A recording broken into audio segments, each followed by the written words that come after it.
YouTube India में कितने ही नंबर्स ऑफ गेमर्स हैं, but there is no one else like Beast Boy Shubh. और ऐसा मानना इनकी ऑडियंस है। लोग उन्हें लेजेंड बोलते हैं, इंडियन गेमिंग कम्युनिटी का गॉड बोलते हैं और यहाँ तक कि प्यूडीपाई बोलते हैं, क्योंकि भले ही नंबर्स चले जाएं पर वो रेस्पेक्ट नहीं जाती। पर क्या पूरे इंडियन गेमिंग कम्युनिटी में कोई और ऐसा नहीं था? क्योंकि एज आई सेड, इंडिया में गेमर्स की तो बिल्कुल कमी नहीं है। पर आखिर बीबीएस को इतना प्रेस क्यों किया जाता है? बल्कि उनके तो उन बड़े क्रिएटर्स जितने नंबर्स भी नहीं है। अब तुम इस चीज को समझो, इससे पहले ये जानना जरूरी है कि आखिर बीबीएस की ग्रोथ बाकियों से डिफरेंट क्यों है। क्योंकि जो क्रिएटर्स डिफरेंट गेम्स भी खेल रहे हैं उनको भी इतना प्रेज नहीं किया जाता है जितना बीबीएस को किया जाता है। तो सबसे पहले बीबीएस ने अपना वाईटी करियर 8 साल पहले शुरू किया था, पर शुरुआत में वो कोई गेमर नहीं थे। उन्होंने सोचा था कि बाकी लोग भी रोस्टिंग कर रहे हैं तो वो भी अपना चैनल रोस्टिंग में ही शुरू करें, ताकि वो भी स्पीडी ग्रोथ ले पाए जैसे कि बाकी क्रिएटर्स भी ले रहे थे। पर ये चीज उनके लिए काम नहीं करी, इसलिए बीबीएस ने वो शुरू किया जो कि उनको काफी टाइम से पसंद था, एंड वो थी गेमिंग। वो खुद जो गेम्स एंजॉय करते उसी चीज को उन्हीं की ऑडियंस को बताते थे। बीबीएस ने हमेशा से ही अपने चैनल पर वैरायटी ऑफ गेम्स खेले एंड साथ में उन गेम्स को अच्छे से एक्सप्लेन करके उस स्टोरी में घुसकर उसे खुद भी एंजॉय किया है। साथ में ऑडियंस को भी वो एक्सपीरियंस देने की कोशिश की। और उस टाइम पर भी इंडिया में कोई गेमिंग न्यू कॉन्सेप्ट नहीं था। क्रिएटर्स ऑलरेडी इंडिया में भी गेमिंग वीडियोस बना रहे थे और वेस्ट में तो वेव अपने पीक पर थी। पर बीबीएस के केस में उन्होंने मल्टीपल गेम्स खेले अपने चैनल पर। उन्होंने अपने चैनल पर पर्टिकुलर गेम्स भी खेले जो कि बाकी क्रिएटर्स अपने चैनल पर लाइफ टाइम करते हुए रह जाते। उनका हमेशा से गोल ऑडियंस को नई चीज दिखाने पर था। यहाँ तक कि उनकी कमेंट्री और उनकी स्किल्स तो इतनी ज्यादा अच्छी थी, उस गेम को अच्छे से तो खेलते ही हैं पर साथ में वो ऑडियंस को भी उस गेम को अच्छे से एक्सप्लेन करते हुए चलते हैं। और इसकी वजह से उनका कनेक्शन विद ऑडियंस भी काफी अच्छा रहा है और आज भी ये चीज डिलीवर करने में वो बिल्कुल भी कमी नहीं छोड़ते। पर ये बीबीएस को प्रेस करने वाली वेव सबसे बड़ी तब आई जब बीबीएस ने 9 मंथ्स का अपने चैनल पर ब्रेक ले लिया और उस वजह से ऑडियंस उनकी कमबैक का वेट करने लगी। देन अचानक जैसे उन्होंने कमबैक किया, उनके ऊपर एडिट्स बनने लगे, उनके ऊपर वीडियोस बनने लगी, वो इंडियन गेमिंग कम्युनिटी में काफी ज्यादा हाईलाइट हो गए। यहाँ तक कि कुछ लोगों का तो ये भी मानना है कि गेम्स ने बीबीएस को पॉपुलर नहीं बनाया बल्कि बीबीएस ने गेम्स को पॉपुलर बनाया। अब ये चीजें सिर्फ हमें बीबीएस के केस में देखने को मिलती है, पर जब भी किसी इंडियन गेमर्स की बात की जाती है तब यही ऑडियंस दूसरे गेमर्स को बिल्कुल भी पसंद नहीं करते। अब ये बात तुम्हें बहुत अच्छे से पता है कि टेक्नो गेमर्स भी काफी पॉपुलर है अपनी गेमिंग वीडियोस के लिए, पर कुछ ऑडियंस की पीओवी से टेक्नो गेमर्स भी वो गेम्स नहीं खेलता जिनकी प्रॉपर स्टोरी लाइंस है। और जैसे बीस्ट बॉय शुभ अपने चैनल पर गेम्स को खेल करके खत्म करता है, टेक्नो गेमर्स ऐसा करते हुए काफी कम ही नजर आए। और ये सिर्फ टेक्नो गेमर्स ही नहीं, कई सारे गेमर्स है जो अपना चैनल गेमिंग के नाम पे रन तो करते हैं पर वो अपने चैनल पर जीटीए या फिर रोल प्लेस या Valorant, Minecraft, free fire, BGMI जैसी गेम्स खेलते हुए नजर आते हैं। और वो गेमर्स इससे आगे भी नहीं बढ़ना चाहते क्योंकि उनका मानना ये है कि उनकी ऑडियंस इसके अलावा कुछ देखना ही नहीं चाहती। जहां इसी के कारण जब बीबीएस ने अपने अकॉर्डिंग गेम्स के लिए जो उन्हें पसंद थी और वो ऑडियंस के साथ उन वेराइटीज को शेयर करना चाहते थे जो इंडिया में ऑलमोस्ट बड़े गेमर्स खेलने में नाकाम हो गए, तो उनका चैनल भी डेड हो गया। कैसे मैं एक हफ्ते में 5-6 एल्डन रिंग वीडियोस डाल रहा था लगातार, या फिर कैसे मैंने एक ही दिन में 10 डीमन सोल्स की वीडियोस डाल दी।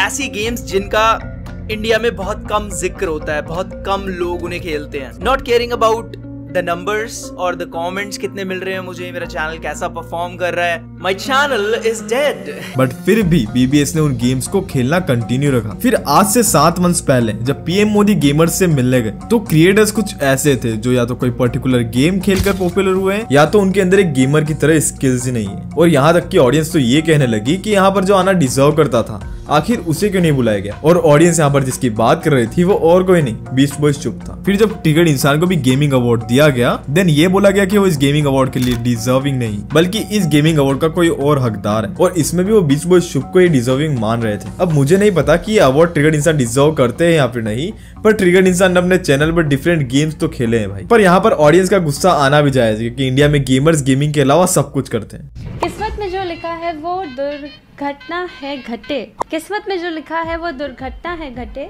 समोसे के साथ मुझे पसंद है ग्रीन चटनी, क्या तुम बनोगी मेरी पत्नी। इवन जो ये इंडिया के बड़े बड़े गेमर्स है वो गेमिंग का सीन बदलने के लिए काफी ज्यादा पोटेंशियल रखते हैं। जैसे कि एक चैनल है इट सिल्वर लॉयन, उसने अपनी वीडियो में काफी अच्छा कंपैरिजन बताया था कि जब टेक्नो गेमर्स अपने चैनल पर कार फोर सेल गेम खेली देन उस गेम का ट्रेंड बन गया था, पर जब टेक्नो गेमर्स अपने चैनल पर रेजिडेंट इविल जैसी गेम खेली देन उसके कंपेरिजन में उन पर कम व्यूज है, पर उस सीरीज को उन्होंने काफी टाइम बाद कंटिन्यू किया। तो ये बात तो तुम भूल जाओ कि भाई चीजें बदली नहीं जा सकती। तो आखिर प्रॉब्लम क्या है और इस गेमिंग कम्युनिटी के जो पायोनियर्स है वो अपनी ऑडियंस को डिफरेंट गेम्स दिखाना क्यों नहीं चाहते, except left BBS and some other gamers if वो गेम ट्रेंड ना हो, जैसे Elden Ring, Sekiro, The Last of Us Part 2, The Witcher, ये सारे गेम ऑफ द ईयर रह चुके हैं। तुमने कितने ही टॉप गेमर्स को देखा होगा इन गेम्स को खेलते हुए अपने चैनल पर, और यहाँ तक कि इस गेम को पूरा कंप्लीट किया होगा। तो देखो उन क्रिएटर्स का अगर तुम POV समझो तो उनका सिंपल सा सीन है, उन्होंने अपना चैनल को काफी डिफरेंट तरीके से ग्रो किया है एज कम्पेयर टू BBS। या तो उन्होंने अपने चैनल पर एक पर्टिकुलर गेम खेला है जिस वजह से उन्होंने इतने ज्यादा सब्सक्राइबर्स या माइलस्टोन अचीव किए। दूसरा उनकी कमेंट्री और स्किल्स भी काफी अच्छे हैं पर उस पर्टिकुलर गेम के अंदर। और तीसरा उनका ऑडियंस के साथ कनेक्शन भी अच्छा है। और वो क्रिएटर्स लैक करते हैं सिर्फ एक चीज में जो रोकती है उन्हें डिफरेंट गेम्स खेलने पर, उनके मिलियंस में इकट्ठा हुई ऑडियंस। भले वो क्रिएटर अपनी तरफ से कोई डिफरेंट गेम्स खेलना चाहे भी तो वो नहीं खेल पाएगा क्योंकि उन्होंने अपनी ऑडियंस को डिफरेंट गेम्स खेलते हुए दिखाया ही नहीं। और जब वो अपनी ऑडियंस को डिफरेंट गेम्स दिखाते हैं तो ऑब्वियसली उनकी बाकी वीडियोस के मुकाबले उन पर कम व्यूज आते हैं, जिस वजह से भाई वो क्रिएटर अपने चैनल पर ये रिस्क क्यों ही लेगा अपनी व्यूअरशिप को लॉस में ले जाने के लिए। और इस कारण वो अपने चैनल पर कोई एक्सपेरिमेंट भी नहीं करना चाहते। और अगर मान भी लो उन क्रिएटर ने अपनी रेपुटेशन को रखने के लिए उन गेम्स को खेलना शुरू भी कर दिया, सबसे पहले उन्हें डर रहता है कि उनकी जो बच्चों की जो ऑडियंस है वो भी उन्हें देखना बंद कर देगी। एंड साथ में ज्यादातर गेमिंग कंटेंट देखने वाली ऑडियंस या तो टीनेजर्स होते हैं या तो 10 साल से नीचे वाले बच्चे। तो अगर उनकी व्यूअरशिप में उनको लॉस देखने को मिलता है तो उनकी ऑडियंस गायब हो गई, साथ में उनकी ब्रांड डील्स भी गायब हो गई। वो भी इतना पैसा नहीं कमा पा रहे जितना पहले कमा पाते थे। दैट्स व्हाई काफी क्रिएटर्स ये रिस्क लेना ही नहीं चाहते। इसलिए तुमने ज्यादातर क्रिएटर्स को देखा होगा वो अपने चैनल पर गेम्स नहीं खेलते हैं बल्कि रिएक्शन वीडियोस डालते हैं, IRL कंटेंट बनाते हैं और गेमिंग के अलावा सब कुछ करते हुए नजर आते हैं ताकि वो ज्यादा ब्रांड फ्रेंडली हो पाए। पर फिर आखिर आपने गेमर्स का टैग लिया ही क्यों? जो एस्टैब्लिश क्रिएटर्स हैं उनको अपनी ऑडियंस को वैरायटी देनी जरूरी है ताकि उनकी ऑडियंस नए गेम से इंट्रोड्यूस हो पाए। और अगर उन क्रिएटर्स के POV से देखो देन जस्ट उनके अंदर एक इनसिक्योरिटी रहती है कि आखिर उनकी बनी बनाई चीज खराब ना हो जाए, और इस फियर के चलते वो डिफरेंट गेम्स नहीं खेलते। और हमारे इंडियन गेमिंग कम्युनिटी में सबसे बड़ी प्रॉब्लम है प्रेजेंटिंग का। मैंने इंडियन गेमिंग कम्युनिटी में Battle King, Fail Game, Beast Boy Shubh, एंजाया गेमिंग जैसे क्रिएटर्स देखे हैं जो लिटरली अपनी कमेंट्री से ऑडियंस को एंगेज कर लेते हैं। पर इस सीन में जो नए गेमिंग क्रिएटर्स आ रहे हैं उन्हें एक्चुअली इतना ज्यादा एक्सपोजर नहीं मिलता डिफरेंट गेम्स खेलने पर। वो दिल से चाहते हैं कि गेमिंग कम्युनिटी में एक रिवॉल्यूशन है पर फिर भी वो फेल हो जाते हैं या उन्हें ऑडियंस ज्यादा देर तक देखना पसंद नहीं करती। बिकॉज स्टोरी ड्रिवन गेम्स सिर्फ अगर वो पर्टिकुलर क्रिएटर खेल भी ले देन वो उसे किस बात के लिए देखेगी? क्या उसमें कुछ न्यू एलिमेंट था? नहीं। कोई बढ़िया सी कमेंट्री थी? नहीं।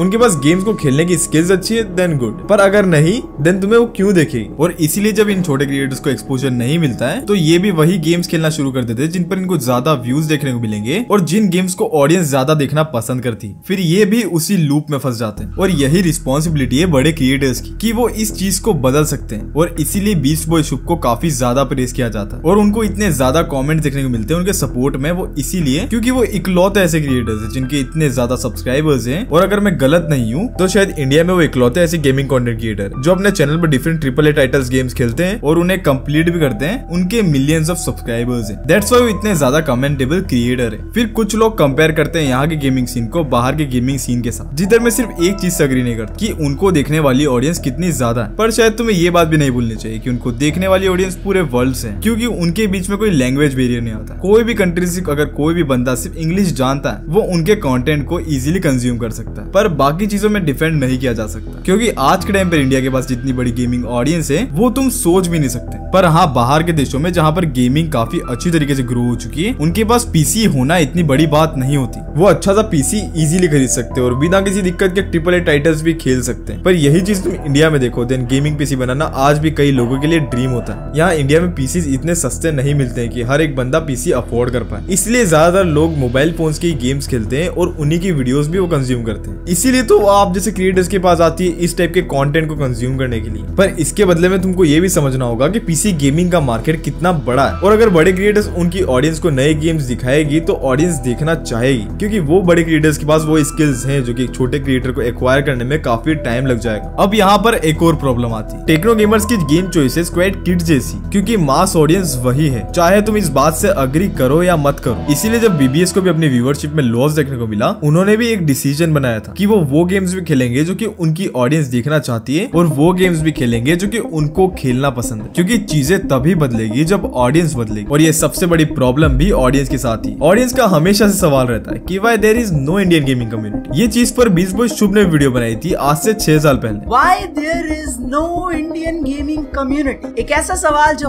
हर इंडियन गेमर के माइंड में थप्पड़ मार के जाता है। और आज भी यही सीन है इंडिया में, आज तक कोई इंडियन गेमिंग कम्युनिटी नहीं। और ये मैं तुम्हें लिख के दे सकता हूँ कि मे बी ये होगा भी नहीं, पर आखिर क्यों? अब देखो यहाँ पर हर गलती क्रिएटर की नहीं, सबसे बड़ी गलती ऑडियंस की भी है, क्योंकि ये यूट्यूब प्लेटफॉर्म बनाए यहाँ के व्यूअर्स की वजह से। क्योंकि जब इंडिया के कुछ गेमर्स से इंडियन गेमिंग सीन को बदलना चाहा, देन उनको गेमिंग कम्युनिटी लीव करनी पड़ी। उन्होंने वो सारी चीजें ट्राई की, पर उन्हें सपोर्ट नहीं मिला ऑडियंस की तरफ से। पर expect BBS, he is the only survivor in this gaming community. पर ये सीन यहाँ तक ही सीमित नहीं रह जाता कि तुम बीबीएस को प्रेज कर दो कि वो डिफरेंट गेम्स खेलता है, पर जब उन्होंने डिफरेंट गेम्स खेली तब ऑडियंस गायब हो गई। जब एक्चुअल में बीबीएस को सपोर्ट की जरूरत थी तो ऑडियंस ने उन्हें सपोर्ट ही नहीं किया। अब जैसे यहाँ पर तुम अज्जू भाई का एग्जांपल ले लो। Right now he is the India's biggest gaming content creator. जब उन्होंने अपने चैनल पर गॉड ऑफ वॉर को हिंदी में डब करके खेला, जो कि एक प्योर न्यू कॉन्सेप्ट है। पता है उनकी ऑडियंस कमेंट सेक्शन में क्या लिख रही है? ओपी, फ्री फायर पर वीडियो डाल दे भाई। लाइक व्हाट भाई, इतनी बड़ी ऑडियंस को तो रिवोल्यूशन की जरूरत ही नहीं है, वो सिर्फ एक गेम में खुश है। या फिर उन्हें कोई हॉरर गेम दिखा दो या तो कोई चाइल्डिश गेम दिखा दो। ऐसे ही बीस्ट बॉय शुभ ने अपने ट्विटर पर एक और पोस्ट अपलोड की थी, जहां उन्होंने कैरी मिनाटी की एक लाइव स्ट्रीम का फोटो डाला था। और वो लाइव स्ट्रीम थी आज से 5 साल पहले की, जहां पर कैरी मिनाटी सकीरो गेम को ट्राई कर रहे थे, पर ऑडियंस वहां पर सिर्फ बोरिंग लिख रही थी। और ऑल्सो 2019 में Sekiro game of the year भी रह चुका है, पर फिर भी कैरी ने ट्राई किया, पर ऑडियंस ने नहीं। सीन अब बदलता हुआ नजर आ रहा है, पर इस सालों पहले ही बदल सकता था। फिर कुछ क्रिएटर्स इंडियन गेमिंग कम्युनिटी को बचाने के लिए यहाँ पर टॉक्सिसिटी का मदद लेते हैं, पर आई थिंक उन क्रिएटर्स को गालियां देने की बजाय तुम उन्हें पॉजिटिवली क्रिटिसाइज करोगे तो रिवोल्यूशन आ सकता है। अब हमने गेमिंग कम्युनिटी की काफी प्रॉब्लम्स तो देखी और ये भी जान लिया कि why there is no one else like Beast Boy Shubh in this community. पर मैं ये जरूर मानता हूँ कि इंडियन गेमिंग कम्युनिटी में 10% ऐसे क्रिएटर्स हैं जो सच में काफी बड़े चेंजेस ला रहे हैं। जैसे कैरी मिनाटी हमेशा इस इंडियन गेमिंग कम्युनिटी में नए नए गेम्स ट्राई करते ही रहते हैं। फिर ट्रिगर्ड इंसान हो गए, उन्होंने तो अपना एक डिफरेंट चैनल ही बना दिया ताकि वो इस टाइप के गेम्स खेल पाए। और भी मैंने कई सारे नए चेहरे देखे जो कि डिफरेंट गेम्स खेल रहे हैं। ऑब्वियसली उन्हें टाइम लगेगा चीजें चेंज करने में, पर शायद इस गेमिंग कम्युनिटी में थोड़ी होप नजर आने लगी, जहां वो न्यू गेम्स ट्राई कर रहे होंगे, नोट दोस कार सिमुलेटर लाइक गेम्स। बाकी अभी GTA 6 आएगा, जिसके आने के बाद ऑफ कोर्स एक काफी बड़ा चेंज आ सकता है। लाइक गेमिंग को एक तगड़ा बूम मिल सकता है और एक काफी क्रिएटर के लिए एक टर्निंग पॉइंट हो सकता है, जहां से वो एक न्यू डायरेक्शन की ओर जा सकते हैं। पर वहां से भी अगर कोई चेंज देखने को नहीं मिला, देन GTA 6 को भी निचोड़ के रख दिया जाएगा